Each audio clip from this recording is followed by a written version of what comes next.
Garmin, out of nowhere, sent us a box with two computers for each of us, me and Woody. When Garmin releases a new watch, new smartwatch, new dive computer, they send it immediately to a lot of reviewers, and there is no shortage of review of Garmin Descent. This would be their flagship dive smartwatch computer. Now, this is not a review. This is more of a public service announcement. If that, there is also a chance that we're talking about user error. I'm not 100% confident that it's not a mistake that I made, even though I struggle to see what I could have done wrong. So let me tell you more about it. Out of all of the reviews that I found on the internet, and I watched quite a few of them before deciding to buy Garmin Descent MK3i, I found that most of them were either only positive or positive with some cosmetic caveats. Nothing really technically wrong with it, but they didn't like the interface, they didn't like chirping of the transmitter that they found distracting, etc. Basically things that would not be deal breaker for anybody who is interested in buying this computer. The only truly negative review that pointed out specific issues was by Circle H Scuba.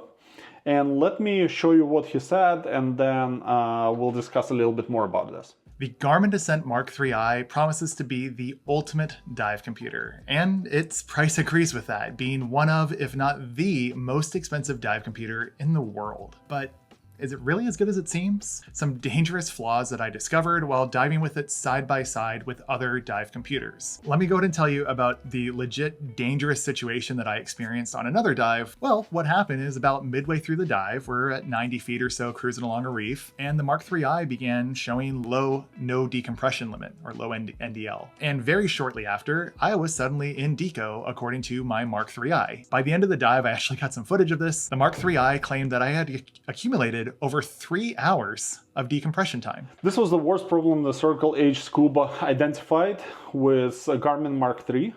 Now, it's definitely alarming. I have to say, saving grace in this case was that the computer was so far off. There is basically no way on a single air dive to accumulate decompression data of 3 hours. Just for fun, I went to naval dive tables to understand what would it take. And basically somebody would have to dive to the very limit of air diving, 160 feet, and stay there for 75 minutes to accumulate 3-hour decompression data. Now, 75 minutes on a single tank, even 140 cubic feet, is a lot. You must be super amazing in terms of your air consumption. Low air consumption. Definitely, I could not touch that, and honestly, I don't believe anybody can, because this roughly equates to you being able to dive for 4 hours at 30 feet on the same tank, which I think is difficult for every diver, the most experienced and the best in terms of air conservation divers. So definitely a problem. How erroneous it was in some sense was a saving grace. In my mind, it would be very easy for me to conclude that something is wrong with the computer. If air was slightly less, I could totally see how somebody could panic and potentially have to spend a lot of time thinking that they have the decompression data, and this could run out the clock. They could be concerned, freak out because they're running out of air. So I absolutely see why this could be a problem, but I can one-up that problem. So there was another problem that Circle H Scuba identified, and I think this is more relevant to the problem that I found. So I had all 3 dive computers turned off. The watch was turned off, the X50i was turned off, the Shearwater was turned off. I jumped in the water, started my dive. My Shearwater does what it always does. It detected that I was a few feet underwater, it automatically turned on, and it started recording my dive from the point that I entered the water. Now, the Garmin Descent X50i did the exact same thing. It automatically detected we were underwater, it turned itself on, and it started tracking the dive. Here's the issue. The MK3i, to my surprise, didn't turn on at all. I had to turn the watch on myself, which takes about 30 to 45 seconds or so for it to boot up fully. And then it started dive mode. It said, oh, you're underwater. Let me start dive mode for you. Now, the bad thing is it missed roughly the first 45 to 60 seconds of the dive from that log entirely. So just to recoup the situation that he was describing, he went in the water with Garmin Descent being physically turned off, power was off. The expectation is that computer will turn itself on when it when it feels that scuba diver is descending and go into the dive mode. Now, I actually didn't know that Garmin is supposed to do it from the state of being turned off.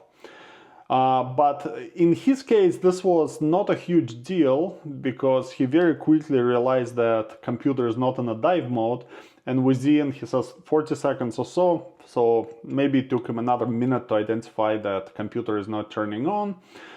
This is while you're still descending, so you're not at the huge depth. You turn it on, another 40 seconds.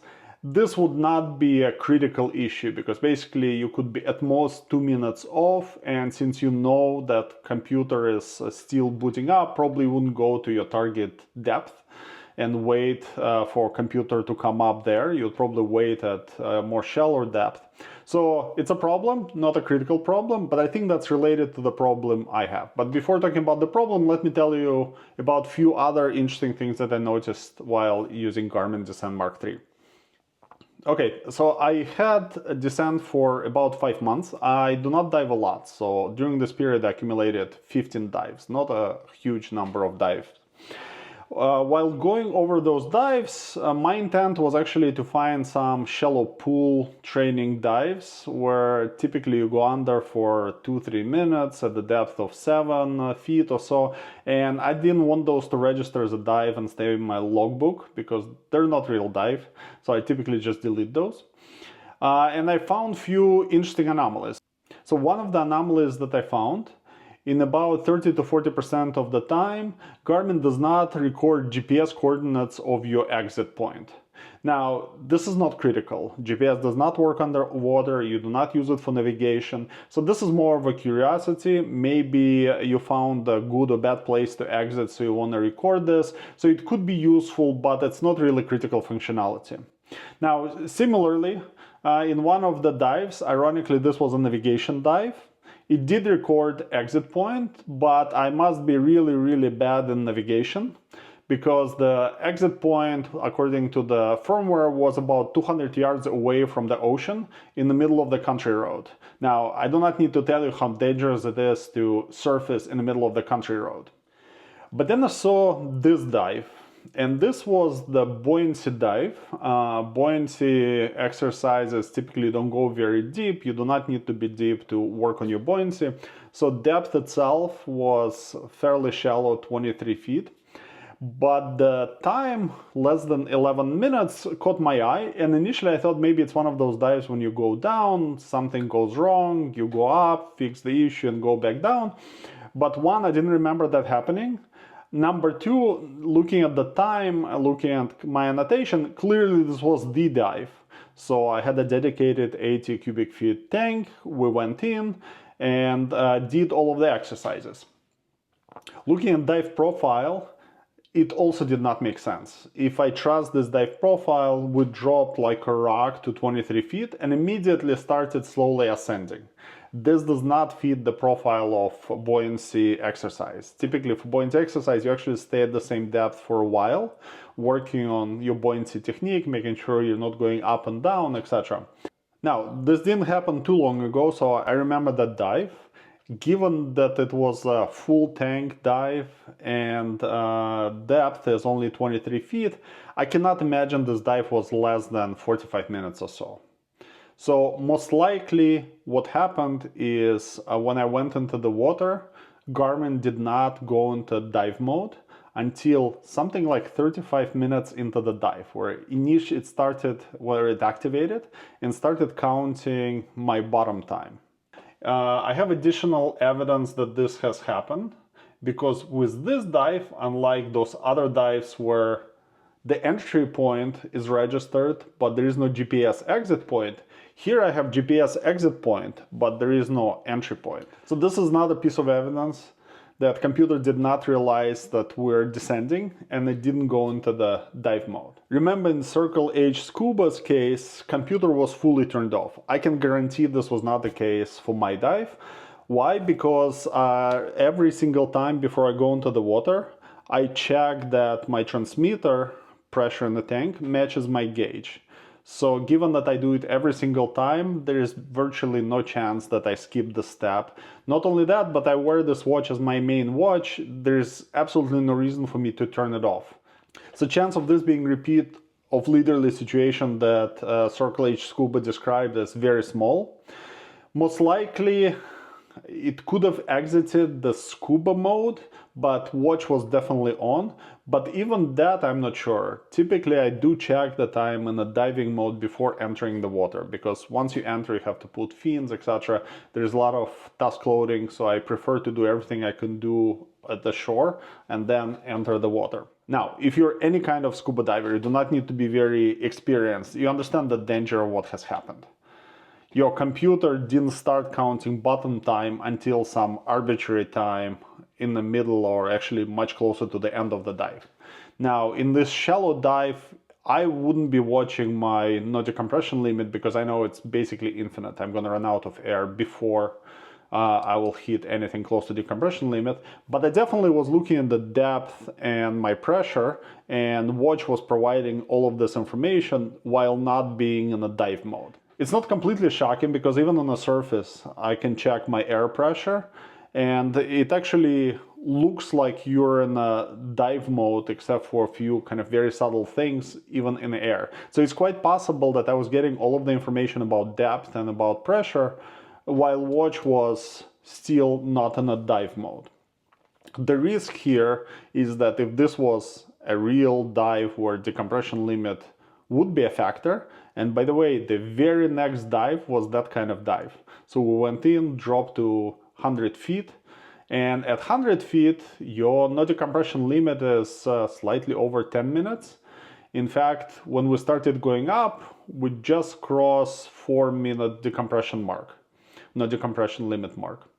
So this clearly could become a factor in the very next dive if similar situation was to repeat itself. Now, unlike the case where your watch reported erroneously that you have big decompression depth, here the opposite would happen. You would stay at depth for a long period of time while watch was telling you have plenty of time before you hit your no decompression limit. And then if you follow the directions of your watch, you will go up, do the 3-minute safety stop, surface, and then you experience bands, and which is potential life-threatening condition.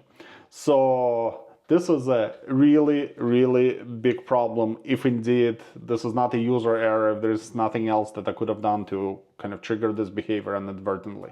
As soon as I identified the situation, the first thing I wanted to do is to check for firmware update for my Garmin Descent.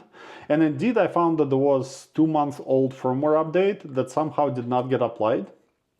Now, why didn't it get applied is a mystery to me, because my watch is connected to the internet, it's connected to my cell phone. It should have been applied automatically. If not, I expect all kind of red, orange notifications to pop up on a watch, on my cell phone when I'm looking at the dive functionality. The fact that it was a silent failure itself is problematic. Connectivity wasn't working quite perfectly as well. After I installed it, I went to take a look at what bugs were fixed with this firmware, and looking through those, I didn't find anything relevant to the situation that I've encountered. So that's, again, highly problematic, even though I'm not sure which one would be a better situation, that we're identifying such significant bugs in the firmware almost a year after Dive Computer was released. But it's not clear that it's even a recognized issue by Garmin. Hence, kind of my motivation to discuss this. This was conclusion by Circle H Scuba and the end of his review. And why I don't plan to dive with this computer as anything other than maybe just to gauge dive it or just for more testing, but it's never going to be my primary computer again after this, unfortunately. And unfortunately, I have to agree with that. Even though I've used Descent for many years and was excited to switch to Mark III, I probably will switch to another brand because I cannot trust this level of quality. Now, to make it worse, this is one of the premium priced computers. even though it's not explicitly marketed for technical diving, it definitely has a lot of features such as trimix, closed circuit rebreather, you can set gradients manually. All of those features imply that it's meant to be used by technical divers in the demanding conditions. And for technical divers, clearly the risk profile goes much, much higher when you're encountering these types of problems. So I'm very surprised to find this issue. I find it very troubling. Again, I cannot exclude possibility of a user error, so I'm being upfront about that. But as it stands, I'll probably switch to a different dive computer and may use this one as a backup, mainly as a smartwatch, but it probably will not be my primary dive computer anymore.